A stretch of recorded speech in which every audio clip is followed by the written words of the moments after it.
This is He Knows Everything, bringing you that heat and far. We keeping the foot on the whoop. Oh, digs. We keeping the foot on the whoop. Oh, digs. And like the Tibetan Mastiff that I am, man. Like the Siberian tiger that I am, I'm applying whoop on immediate pressure. Because pressure does whoop, he bursts his pipes. Let's talk about it, man. The reason why Bomac is saying what he's saying, and I'm going to explain why Bomac is talking the way that he's talking. Bomac has come out and basically said that Ming, Gajin, Bagoogle, Gagin, Gagoon, Gogin, Gagagagagin machine. You know, we gotta exaggerate that shit because this guy has a Marvel DC type of name. He has what we would say a WWE shit type of name. This was the same Bomac that said that Terence Crawford, though, the Chihuahua, walking behind the damn fence, was going to stop him in 3 rounds. And we found out that Ming, Gajin, Gagoogle, Gagin, Baboogle, Baboogle, Baboogle, Babing machine dropped him in 3 rounds. Even Andre Ward had to say, look here, dog, your ass got dropped. I know you don't want to take it. We gonna call a spade here. We're gonna keep it a buck. We're gonna keep it 1,000. Real recognizes real, fam. And you got dropped.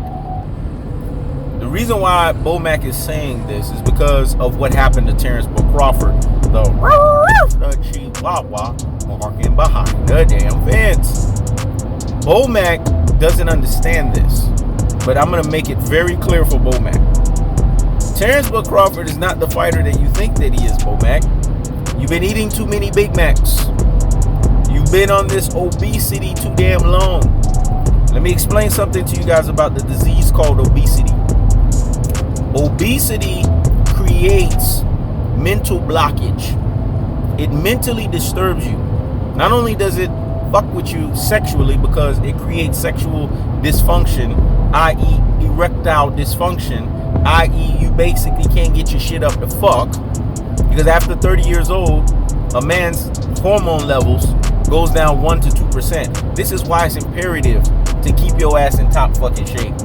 This is why it's imperative to preserve as much muscle as you possibly can, because you're going to lose 1 to 2% of them bitches every fucking year. So you want to be at your best every one of those years after 30 fucking years old. But let me explain what the obesity does. It messes with your neuron receptors. It messes with your corpus callosum. It messes with your cerebellum. It messes with your medulla oblongata, meaning it messes with your brain cells. The reason for this is because you have a disease, and that disease creates situations where blood flow can't get where it needs to get to. The biggest muscle in your body is your brain, and if your brain is not getting properly oxygenated, then your brain cannot sit here and deliver the proper message that it needs to deliver. This is why Bomac is talking too sideways out of his ass. This is why Bomac doesn't sound like he makes any sense on any stretch of the imagination, on any level.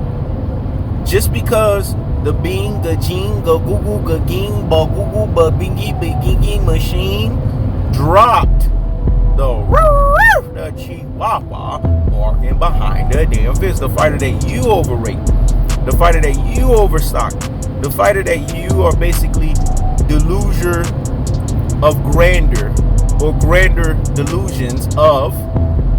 The bottom line is as simple as this. We don't know how that fight's going to end up between Mean Machine and Vergil Ortiz. But one thing that I've been realizing, I've been paying attention to this shit, is that Vergil Ortiz, every time he fights a fighter, they giving Vergil Ortiz fights that he catches these people at a time where it makes him look good. I'm not sold on Vergil Ortiz. There was only one fucking fight that he had that I gave him somewhat credit for, and that was the Antonio Orozco fight. And that's because he was fighting somebody that was not old like that. He was fighting somebody that was younger. But everybody that you give this guy, from Mauricio Herrera, the guy that basically was mentally disturbed The guy who basically turned into has-been because they robbed him of the Danny Garcia fight in Puerto Rico, he has not recovered mentally from that. In fighting, certain fighters, there's certain fights that fighters have, they just don't recover from them shits. And that's a fight that Mauricio Herrera didn't recover from. And they gave Vergil Ortiz Mauricio Herrera at the right time. I firmly believe, I emphatically believe, I believe without question and without fail, that if Vergil Ortiz would have fought the Mauricio Herrera that fought Danny Garcia, he would have got done the fuck up. He would have got the shit beaten out of his ass. I don't believe he would have walked away with a victory. That's just my honest assessment on it. The mean, gajing, go-goo-goo, gaging, ba-goo-goo, gagigi, gagigi machine. If he would have fought the one that fought Terence but Crawford, though, the Chihuahua parking behind the damn fence, then I would have been sold. But I got Vergil Ortiz winning this fight because Vergil Ortiz gets these guys at the right time. I'm not sold on the young crops. Just like I get on Jerome Boots in the same way that I get on Vergil Ortiz. And I was actually one person who was a staunch supporter of Jerome Boots. But I got off that stock real fucking quick when these pure fucking beta supremes, beta cuck males, mama's boy pure fucking beta supreme iterations had the unmitigated gall and the nerve and the audacity to try to compare him with Earl the True Spence, an airfield fighter. When you get to that level of disrespect, then to keep the foot on the necks have to get to that level of disrespect. I mean, that's just the way it is. Keep the foot on the necks has to get super fucking ugly on your ass, on your rabbit ass. But I'm not sold on this young crop. There's only two people that I've always been sold on, and I'm gonna always be sold on them. And I've been right so far. That's Gervonta Tank Davis and fucking Shakur Stevenson.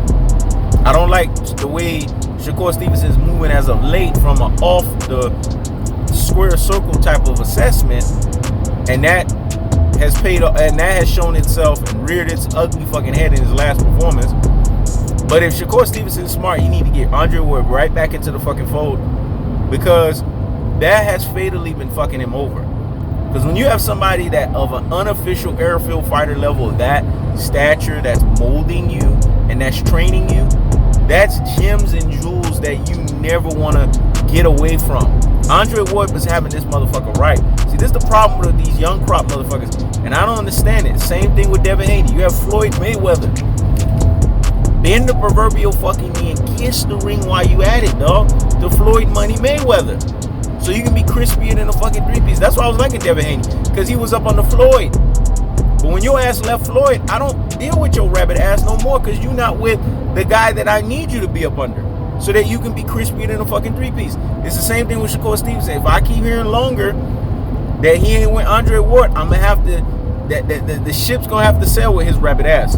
See, people are like, but you turning on these people. No, I only root for these people because of the people that they associate themselves with. If they no longer associate themselves with these people, then I don't got time to be dealing with them. Everyone should know by now. My three favorite fighters are Floyd Mayweather, Andre Ward, and Earl the True Spence. Because I see myself in all these guys. These guys are airfield fighters. Anybody that's affiliated with these airfield fighters, I'm affiliating with them. Why do you think I fuck with Gervonta Tank Davis? He's affiliated with Floyd Mayweather. Why do you think I fuck with Shakur Stevenson? Because he was affiliated with Andre Ward. And I was fucking with Devin Haney because he was affiliated with Floyd Money Mayweather. But I just got off topic for a second. I'm going to get right back on topic because I had to say that shit real quick. Go ahead. Bottom line is as simple as this. Vergil Ortiz is going to beat Mean, Gajin, Go Google, Gagin, Ba Biggie, Ba Gaga, Go Google, Gagin Machine, because Mean Machine is not really a hellified opponent. Mean Machine is not qualified. Not at this juncture. Because Mean Machine is basically there prepared for the slaughterhouse. This is some Matchroom Sports shit, man. Matchroom Sports, I don't know who's more of a makeup, Top Rank or Matchroom Sports, because both of them have car salesman, aka shiesty motherfucking shit going on. With Matchroom Sports and these motherfuckers, they have the new car salesman, aka new shiesty motherfucker, in Eddie Hearn. Top Rank got the old car salesman, aka old shiesty motherfucker, in Bob Arum. Can't trust car salesmen. You know why you can't trust car salesmen? You guys been to a car dealership. You guys know the feeling. They hassle you, they haggle you, and they all got something about them that's shifty as fuck. They know they're gonna fuck you over. They probably gonna sell you a lemon. If you guys don't know what a lemon card is, do your fucking research, because I don't got time to be sitting here explaining shit to you. But they probably sell you some shit that's a buy here, pay here type of thing, and then draft it up and make it seem like it's brand new.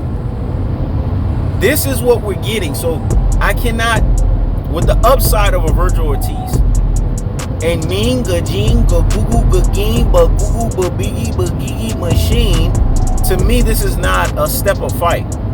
It's not a quality fight, because he's been prepared for the slaughterhouse for Vergil Ortiz to win.